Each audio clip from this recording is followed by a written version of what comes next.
Good morning, all of you. Hope you must be safe, staying home and observing the third stage of lockdown. As promised to you, I am here with you in the morning session with an exercise based on reading comprehension. एक passage आपके लिए लेकर आया हूँ और जो कल के वीडियो में मैंने डाला था कि कैसे कॉम्प्रहेंशन को करते हैं, उसका काफ़ी अच्छा फीडबैक लोगों का मिला है, मेरे स्टूडेंट्स का मिला है। कईयों ने तो यहाँ तक कहा कि काफ़ी डिटेल्ड डिस्कशन है और YouTube पे ऐसा डिटेल्ड डिस्कशन अवेलेबल नहीं है। तो ये मैंने अपने स्टूडेंट्स के फ़ायदे के लिए किया ताकि उनके मन में कोई भी डाउट नहीं रहे। कमेंट में आप लोगों ने कोई डाउट रेज नहीं किया है, तो मुझे लगता है कि शायद कोई डाउट नहीं होगा, लेकिन फिर भी एक बार फिर आई वुड अर्ज अपॉन यू कि अगर कोई डाउट है तो कमेंट बॉक्स में आके ज़रूर कीजिए। कॉम्प्रहेंशन का डिस्कशन शुरू करने के पहले एक दो इम्पॉर्टेंट बातें आपसे करूं तो अच्छा रहेगा। इंडिया में जो कॉम्पिटिटिव एग्ज़ाम्स होते हैं नौकरियां पाने के लिए, ये एक बहुत ही गोल्डन अपॉर्चुनिटीज़ होता है अच्छे एस्पिरेंट्स के लिए। क्योंकि इसमें कोई रॉकेट साइंस नहीं पूछा जाता, जनरल क्वेश्चंस होते हैं और अगर आपका बेसिक्स क्लियर है तो इस तरह के एग्ज़ाम को एक डेढ़ साल की तैयारी में हम आसानी से क्लियर कर सकते हैं। बट इसमें एक शर्त है कि you are suppose to be very consistent. तैयारी कंसिस्टेंट होनी चाहिए। कंसिस्टेंसी का मतलब आपको 4 से 5 घंटे रोज़ पढ़ना पड़ेगा, शिद्दत से पढ़ना पड़ेगा और अपने को और दूसरे सोशल एक्टिविटीज़ से थोड़ा अलूफ रखना पड़ेगा। If you are able to do this, I guarantee that you may become an officer in a span of 1 year और 2 ईयर्स। ये बहुत ही अच्छी अपॉर्चुनिटी है और एक बार आप अच्छी नौकरी में आ जाते हैं तो you are well settled in your life और जीवन में अनसर्टेनिटी का सामना नहीं करना पड़ता, जो कि काफ़ी कंफर्टेबल होता है। So guys, you start doing this. Commitment कीजिए कि मैं रोज़ कंसिस्टेंटली, ज़्यादा देर पढ़ने की ज़रूरत नहीं है। No, it is not needed कि आप 12 घंटा 15 घंटा पढ़ते हैं, बट अगर फोकस के साथ 5 घंटे रोज़ अगर आप अपने स्टडीज़ को देते हैं for the purpose of this preparation, you are going to crack the exam. I guarantee this. तो ये था टिप्स। थोड़ा इस पर सोच के देखिए, इस डायरेक्शन में काम करके देखिए। आज नहीं तो कल रिजल्ट ज़रूर आएगा। मेरे बहुत से स्टूडेंट्स ने मेरी बात मानी, ऐसा किया and most of them are well settled now. So now coming to the passage. Comprehension कैसे करें ये कल मैंने आपके साथ डिस्कस किया था और जो भी मेथड मैंने आपको बताया, कोई भी मेथड की एफिकेसी कैसे चेक की जा सकती है कि अगर एक्सरसाइज में उसको हम हूबहू फिट कर पाते हैं, then only that method is doable, then only that method is effective. ये इम्पॉर्टेंट है। तो एकदम उसी के स्टाइल में ये जो पैसेज आपके सामने है, इसको मैं करके देखता हूँ। उसमें मैंने आपको डिटेल में सारी बातें बताई थी, फिर रिकमेंड किया था कि कॉम्पिटिटिव एग्ज़ाम में हमें प्रैक्टिस करनी चाहिए कि कॉम्प्रहेंशन वाले केस में पहले क्वेश्चंस को पढ़ लें, उससे पैसेज के बारे में आइडिया ले लें, उसके कीवर्ड्स को नोट कर लें और तब फिर पैसेज को एक बार अच्छे तरीके से पढ़ने के बाद जहाँ जहाँ पर क्वेश्चंस पर बेस्ड आंसर्स मिलते हैं उसको टिक करें। अगर इस मेथड को आप अडॉप्ट करते हैं तो टाइम की भी बचत होगी, which is very important for competitive exams, and simultaneously accuracy भी 100% होगी। तो देखते हैं कि जो मैंने आपको बताया था उस मेथड से मैं इस पैसेज को आपके लिए कर पाता हूँ या नहीं। सो कम विद मी। पहले हम लोग देखते हैं कि क्वेश्चंस क्या क्या है। क्वेश्चन नंबर 1 में लिखा हुआ है, according to the passage which of the following is और are correct with respect to Mauritius. Means इस क्वेश्चन से ये पता चला कि बात मॉरिशस की जा रही है। उसके 3 स्टेटमेंट्स भी दिए हुए हैं जिसमें मॉरिशस के पॉपुलेशन के बारे में है, मॉरिशस के इकोनॉमिक कंडीशन के बारे में है, ओवरऑल बैलेंस ऑफ पेमेंट के बारे में है और वहाँ के कल्चर के बारे में भी है, कल्चरल ग्रुप के बारे में भी है। तो ये आइडिया दिमाग में आया कि दिया गया जो पैसेज होगा it must be based on Mauritius. Then question number 2 में है मॉरिशस के मेन इंडस्ट्री के बारे में पूछा गया है। Question 3, according to the author Mauritius is tipped as the first tiger of the Indian Ocean and Africa. ये एक स्टेटमेंट है, इसको भी हम लोग अपने ध्यान में रखते हैं कि इसके बारे में क्या डिस्क्रिप्शन दिया गया है पैसेज में। Then question number 4, one of the chief concerns of Mauritius now is to. यहाँ पे जो ऑप्शंस दिए गए हैं ये इंडस्ट्री से रिलेटेड और मॉरिशस के इकॉनमी से रिलेटेड ऑप्शंस हैं। तो फिर मेरे दिमाग में ये बात दोबारा आई कि ये जो पैसेज होगा इसमें मॉरिशस के इकोनॉमिक कंडीशन के बारे में भी बात की गई होगी। Then question number 5, many different life forms. ये एक फिल इन द ब्लैंक्स है और फिल इन द ब्लैंक्स को अभी पूरा सेंटेंस मैंने आपके लिए नहीं पढ़ा है, लेकिन जो ऑप्शंस दिए हुए हैं इसमें एक ही वर्ड है, exist is given in all the 4 options.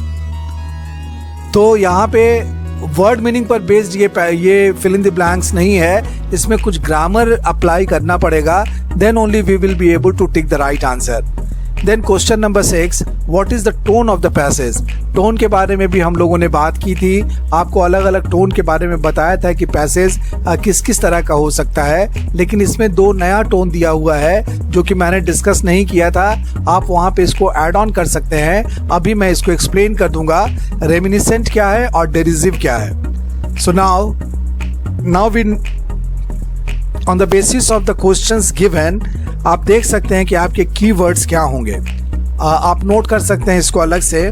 Keywords जो मैंने मार्क किया वो है बैलेंस ऑफ पेमेंट, पहला कीवर्ड हो सकता है।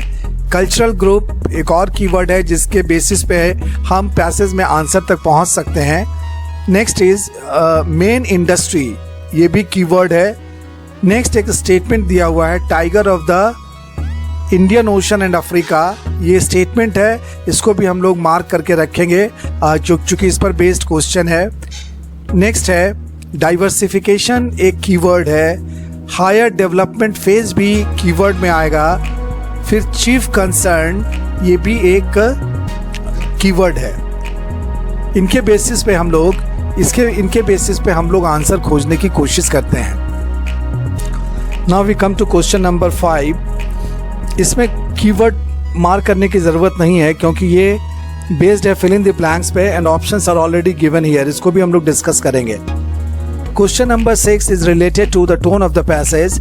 4 ऑप्शंस दिए गए हैं, ये पैसेज पढ़ने के बाद पता चलेगा कि इस पैसेज का टोन क्या था।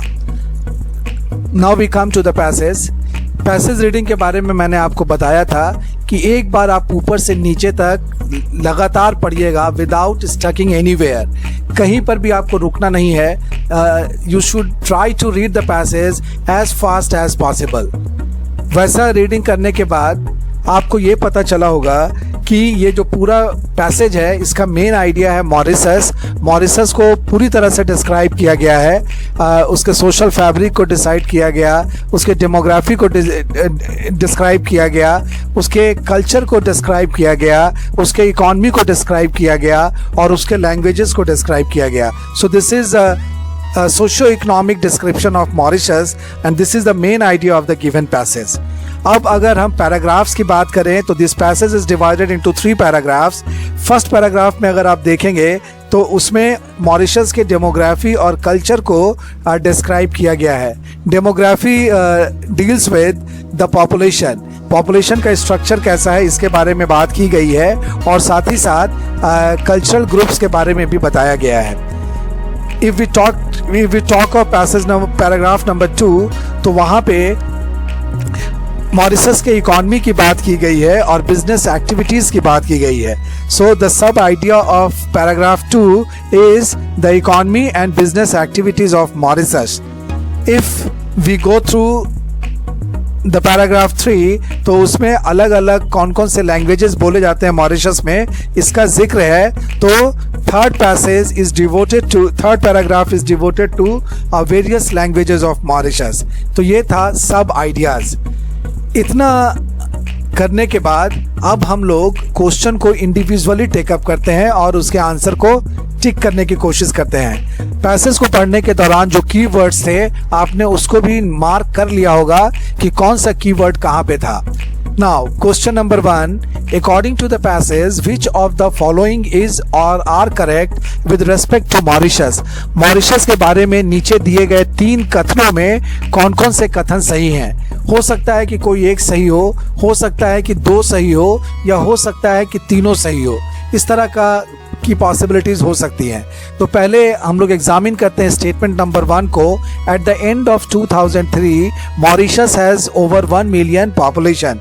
कीवर्ड में मैंने नोट कराया था आपको कि 2003 है, तो वहाँ पे आप देख सकते हैं पैराग्राफ 2 के शुरू में ही लिखा हुआ है at the end of the year 2003। मैंने आपके लिए मार्क भी किया है रेड से।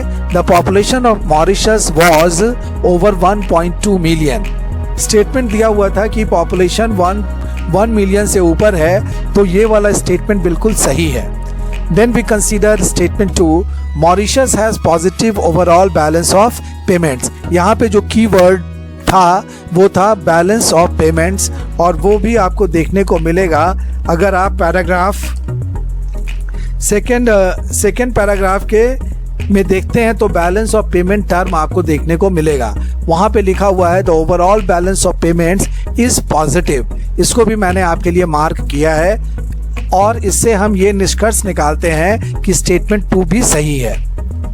Then we consider the third statement, Hindu Indians comprise the largest cultural group of Mauritius। इसमें हम लोग फर्स्ट पैराग्राफ के सेकेंड लाइन को देखते हैं। First paragraph second line, the largest cultural group is made up of people with Indian roots comprising Hindus originating from northern India, Tamils from southern India and Muslims from western India। Be careful here।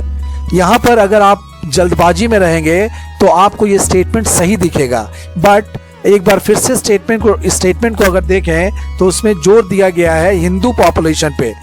But यहाँ जो लिखा हुआ है ये सही है कि जो लार्जेस्ट कल्चरल ग्रुप है वो इंडियन रूट्स के लोगों से बना हुआ है, बट ये लिखा हुआ कहीं भी नहीं है कि ये सारे के सारे हिंदूज हैं। क्यों?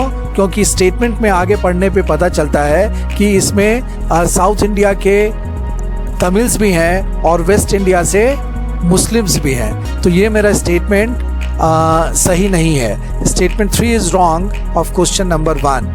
तो यहाँ पे ऑप्शन क्या होगा? यहाँ पे मेरा ऑप्शन होगा statement 1 and 2 are correct, so the option is C. अच्छा लगा होगा गाइज आप लोगों को ये देखने में कि किस तरह से हम लोग सही आंसर तक पहुंच गए। इसी तरह अप्लाई करते हैं क्वेश्चन नंबर 2 में भी। क्वेश्चन नंबर 2 में पूछता है the main industry of Mauritius is, option दिए हुए हैं कि क्या क्या ऑप्शंस हैं। यहाँ पे हम लोग देखते हैं इसका सेकेंड पैराग्राफ में देखेंगे। सेकेंड पैराग्राफ में दिया हुआ है शुगर की बात की गई है एक जगह पे, डाइवर्सिफिकेशन अवे फ्रॉम शुगर। ठीक है, इस लाइन को अंडरलाइन करेंगे और उसके बाद वाले अंडरलाइन सेंटेंस को भी अंडरलाइन करेंगे। Textile and garment and tourism are the 2 leading sectors today. ठीक है, अब इसको समझने की कोशिश करते हैं कि इस लाइन में क्या कहता है। कहता है कि अब वहां के इकॉनमी में शुगर से डाइवर्शन हुआ है। पहले शुगर डोमिनेंट था, लेकिन शुगर के अलावा टेक्सटाइल एंड गारमेंट ये एक इंडस्ट्री है और टूरिज्म दूसरा इंडस्ट्री है जिसको बढ़ावा दिया गया है। लेकिन यहाँ पे एक वर्ड बहुत इंपॉर्टेंट है जिस पे गौर करना होगा, अदर का मतलब अन्य 2, 2 अदर लिखा हुआ है, अन्य 2 का मतलब अभी भी शुगर जो है वो नंबर 1 पे है। So sugar is the main industry of Mauritius as of now. So the answer is C. Got it? Any doubts? अगर कोई भी डाउट होगा तो you are always invited to write in the comment box, तो मैं उसको फिर clarify कर दूंगा।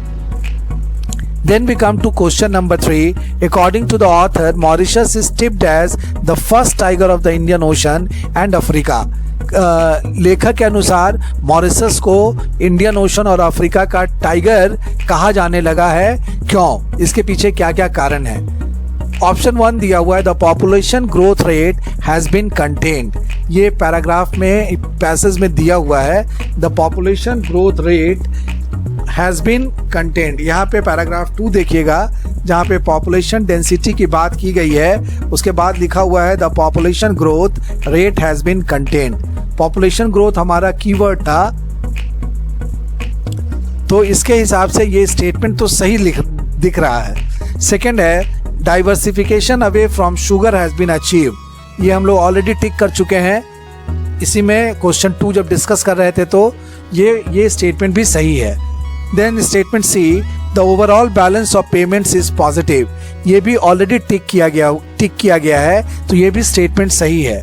अब एक फोर्थ स्टेटमेंट आता है Mauritius is now poised to move to a higher development phase. ये इस पैराग्राफ के लास्ट में जिस्ट के रूप में लिखा गया है, यानी कि ऊपर जो भी चीजें लिखी गई हैं मॉरिशस के इकोनॉमी के बारे में, उसका जिस्ट है Mauritius is now poised to move to a higher development phase.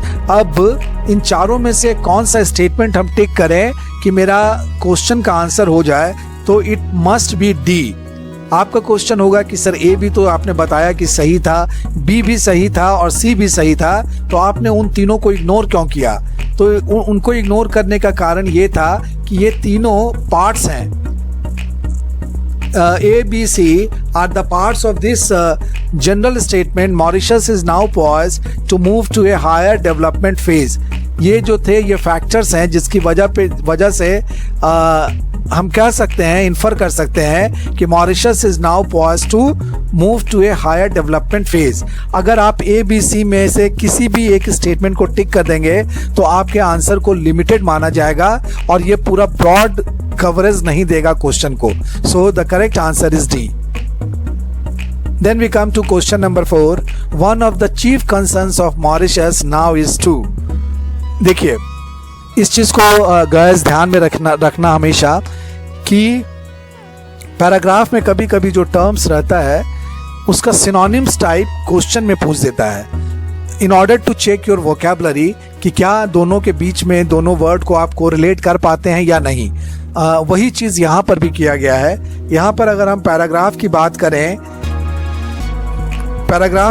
करें तो यहाँ पे लिखा हुआ है, यहाँ पे स्किल्ड वर्कर्स वाला जो पैराग्राफ ये कीवर्ड था, स्किल्ड वर्कर्स को खोज कर हम पहुंचते हैं ये क्वेश्चन नंबर 4 में।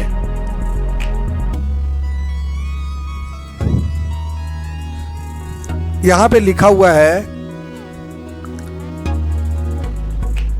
हाँ, the major challenge today is not finding jobs but finding enough skilled labor to maintain the competitiveness of the economy। Question में पूछा गया है चीफ कंसर्न का मतलब होता है मुख्य चिंता, और उस पैराग्राफ में जो वर्ड दिया हुआ है, टर्म जो दिया हुआ है वो मेजर चैलेंज मतलब प्रमुख चुनौती। तो ये दोनों इक्विवेलेंट टर्म्स हैं, तो इसीलिए मेरा आंसर यहीं पे होगा और इसीलिए इसका आंसर होगा is to find skilled workers. Other options find jobs for the unemployed, ये कहीं भी पैराग्राफ में मेंशन नहीं है। डाइवर्सिफाई इंडस्ट्रियल ग्रोथ, ये भी चिंता का विषय नहीं है, तो सी भी मेरा ऑप्शन नहीं हो सकता, और D change the economic structure, ये भी मेरा आंसर नहीं हो सकता। So the only correct option is A. ये था question number 4। Now we come to question number 5। Question number 5 word से रिलेटेड क्वेश्चन है जिसमें फिल इन द ब्लैंक दिया हुआ है, उस ब्लैंक को आपको फिलअप करना है। लेकिन इसमें कंफ्यूजन वाली बात यह है कि वर्ड एक ही है। एग्जिस्ट का मतलब होता है पाया जाना या अस्तित्व में रहना, ठीक है। एग्जिस्ट अलग अलग टेंस में यहाँ पे दिया हुआ है। अब देखना है कि यहाँ पर कौन सा फिट हो पाएगा। Many different life forms dash in the clear waters। अगर इस सेंटेंस को हम कंसीडर करते हैं तो यहाँ पर सब्जेक्ट है many different life forms। ये एक प्लूरल सब्जेक्ट है और प्लूरल सब्जेक्ट के साथ प्लूरल वर्ब यूज होता है अगर हम प्रेजेंट टेंस की बात करते हैं तो प्लूरल वर्ब कौन सा होगा? एग्जिस्ट यहाँ पे प्लूरल वर्ब होगा। सो the answer is a. But यहाँ पे it will be prudent on my part to explain कि B, C, D मेरे आंसर्स क्यों नहीं होंगे। तो B प्रेजेंट कंटिन्यूअस टेंस में दिया हुआ है, लेकिन वहां पर चूंकि इज है ना, इज रहने की वजह से ये सिंगुलर है, तो ये मेरा आंसर नहीं हो सकता। देन सी एग्जिस्टेड, ये मेरा आंसर हो सकता था अगर ये पूरा जो सेंटेंसेस दिए हुए हैं यहाँ पे, ये अगर पास्ट टेंस में होते तब ये मेरा आंसर हो सकता था। लेकिन आगे भी जब हम देखते हैं इस सेंटेंस के आगे, where colourful corals thrive in the shallow, thrive यहाँ पे एक वर्ब है जिसका मतलब होता है तेजी से बढ़ना, तो ये भी प्लूरल है। इसका मतलब कि दिया गया सेंटेंस प्रेजेंट टेंस में है, तो इसीलिए ये मेरा आंसर नहीं होगा। और एग्जिस्ट एस लगा हुआ है, लगता है कि ये प्लूरल वर्ब है, but we know that present tense में अगर एस लगा दिया जाता है वर्ब में तो वो सिंगुलर हो जाता है, ना कि plural. So the only answer is exist. Then we come to the last question, question number 6. What is the tone of the passage? Tone से रिलेटेड ये क्वेश्चन है। टोन के बारे में इसके पहले वाले वीडियो में काफ़ी डिटेल में डिस्कशन हुआ था, जिसमें मैंने बताया था कि एनालिटिकल टोन क्या होता है, फैक्चुअल या फैक्ट्स बेस्ड टोन क्या होता है। हाँ, वहाँ पर इन दो टोन की बात नहीं की गई थी, रेमिनिसेंट और डेरिसिव की। इसको यहाँ पे अभी मैं एक्सप्लेन करूँगा और आप इसको नोट कर लेना। एनालिटिकल पैसेज वैसे पैसेज को कहते हैं जिसमें किसी भी इशू के प्रॉस एंड कॉन्स की बात की जाती है, उसके प्लस और माइनस की बात की जाती है और उस पर बेस्ड एनालिसिस होता है, तो उस पैसेज को हम लोग कहते हैं analytical passage. Factual passages are facts based passages. ये इंफॉर्मेटिव होता है, उसमें किसी भी टॉपिक को फुल्ली डिस्क्राइब किया जाता है, उसको हम लोग कहते हैं फैक्ट्स पर बेस्ड होता है। अगर हम इसकी बात करें दिए गए पैसेज की, तो जैसा कि आपने देखा कि पूरे पैसेज में मॉरिशस के बारे में डिस्क्रिप्शन है, वहाँ के पॉपुलेशन के बारे में, वहाँ के कल्चर के बारे में, वहाँ के इकॉनमी के बारे में, वहाँ के इंडस्ट्रीज़ के बारे में और वहाँ के लैंग्वेजेस के बारे में। तो ये this is the full description of Mauritius जो कि फैक्ट्स पर बेस्ड है। So the tone of the passage is factual, answer will be factual. But reminiscent क्या होता है और डेरिसिव क्या होता है, इसको समझना चाहिए। रेमिनिसेंट की हिंदी अगर हम करें तो इसका मतलब होता है संस्मरण। संस्मरण मीन्स पहले की जो यादें हैं वो संस्मरण है। जैसे बचपन के बहुत से संस्मरण अभी भी मेरे दिमाग में तरोताज़ा हैं, तो वहाँ पे हम लोग इस वर्ड को यूज़ करते हैं। तो ऐसा तो ये पैसेज नहीं था, लेखक के पूर्व संस्मरण पर आधारित यह पैसेज नहीं था, तो बी मेरा आंसर नहीं होगा। फिर जो डेरिसिव वर्ड यहाँ पे है, ये बना है वर्ब डिराइड से। डिराइड का मतलब होता है किसी का मजाक उड़ाना, किसी की हंसी उड़ाना, तो वहाँ पे हम लोग वर्ड यूज़ करते हैं डिराइड। उसके लिए दूसरा भी वर्ड है, स्कॉफ भी है, लाफ भी है। तो डेरिसिव वैसे पैसेज के लिए यूज़ किया जाता है जो दूसरों के मजाक उड़ाने के उद्देश्य से लिखा जाता है, तो उस तरह की बात भी इस पैसेज में देखने को नहीं मिलती, तो सी भी मेरा आंसर नहीं होगा। सो the only answer is factual. तो ये था क्वेश्चन नंबर 6। तो ये था आज का पैसेज कॉम्प्रहेंशन के लिए, जिसको आपकी सुविधा के लिए मैंने एक एक क्वेश्चन को डिस्कस किया। उम्मीद है कि आपको ये अच्छे तरीके से समझ में आया होगा। जहाँ तक पैसेज में अंडरलाइन करने की बात है, तो उसमें भी आपके कन्वीनियंस का पूरा ध्यान रखा गया है। फॉर एग्जांपल क्वेश्चन नंबर 1 में जो आंसर सी है उसको मैंने रेड से मार्क किया है, और इससे रिलेटेड जो सेंटेंस है वो भी पैसेज में आपको रेड से ही दिखाई पड़ेगा। उसी तरह से अगर क्वेश्चन नंबर 2 की बात करें तो इसमें येलो कलर से आंसर सी को टिक किया गया है, और इसका जो डिस्क्रिप्शन होगा सेंटेंस में वो पैसेज में आपको येलो कलर से ही दिखेगा। तो this is for your convenience. उम्मीद है कि ये डिस्कशन आपको पसंद आया होगा। अगर आप इसे पसंद करते हैं तो मेरे इस वीडियो को लाइक कीजिएगा, शेयर कीजिएगा और सब्सक्राइब कीजिएगा। ज़्यादा से ज़्यादा अपने जान पहचान के दोस्तों, एक्वेंटेंसेस, जिनको भी इससे फ़ायदा पहुंच सकता है उनके साथ शेयर कीजिए। और अगर कुछ भी गलतफहमी रही हो, कोई भी डाउट्स आपके दिमाग में रहा हो, तो मैं आपको वार्मली इनवाइट करता हूं कि कमेंट बॉक्स में आप ज़रूर लिखें। और अगर अच्छा लगा हो तो अपने कॉम्प्लीमेंट्स भी कमेंट बॉक्स में लिख कर भेजें। कल एक और पैसेज आपके साथ डिस्कस करेंगे इसी तरह से, बहुत ही इजी तरीके से। और ऐसा अगर 2-3 बार 2-3 पैसेज और कर देंगे आपके साथ, और फिर आप लगातार प्रैक्टिस करेंगे तो कॉम्प्रहेंशन आपके लिए कोई इशू नहीं होगा, बल्कि ये आपके लिए एक बहुत बड़ा टूल होगा। हर कॉम्पिटिटिव एग्जाम में टेस्ट ऑफ इंग्लिश लैंग्वेज में आप निश्चित अच्छे से अच्छे मार्क्स ला पाएंगे। With all these words, I close this session today. Wish you all the best. Stay home, stay safe, save lives. Thank you.